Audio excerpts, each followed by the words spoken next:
2016లో కోకాపేట్, తెల్లాపూర్, నర్సింగి ఈ ప్రాంతాలు చాలా ఖాళీగా ఉండేవి. పొలాలు, చిన్న రహదారులు, పెద్దగా అభివృద్ధి లేదు. అప్పట్లో చాలా మంది ఇలా అనేవారు, ఇది సిటీకి చాలా దూరం, ఇక్కడ ఏమీ లేదు, ఇక్కడ ఎందుకు ఇన్వెస్ట్ చేయాలి. కానీ రియల్ ఎస్టేట్ లో ఒక నిజం ఉంది, ఇది భయపడిన వాళ్ళని కాదు, ముందే ఆలోచించిన వాళ్ళను ప్రోత్సహిస్తుంది. ఇప్పుడు 2026కు వచ్చేసరికి కోకాపేట్ హైదరాబాద్ లో ప్రీమియం గ్రోత్ జోన్ గా మారింది.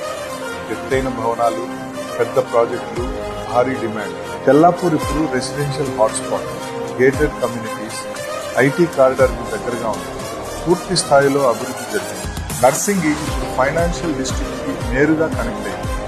మంచి రోడ్లు, వేగంగా పెరుగుతున్న డెవలప్మెంట్, కొత్త స్కైలైన్. అదే భూమి, అదే ప్రదేశం, కానీ పూర్తిగా మారిపోయిన భవిష్యత్. రియల్ ఎస్టేట్ లో పెద్ద తప్పు ఏంటంటే, ఒక ప్రాంతం ఫేమస్ అయిన తర్వాత మాత్రమే అడుగు వేయడం. రియల్ ఎస్టేట్ ముందే ఆలోచించిన వాళ్ళని గౌరవిస్తుంది. హైదరాబాద్ లో వచ్చే గ్రోత్ ఎక్కడుంటుంది, అదే అసలు ప్రశ్న.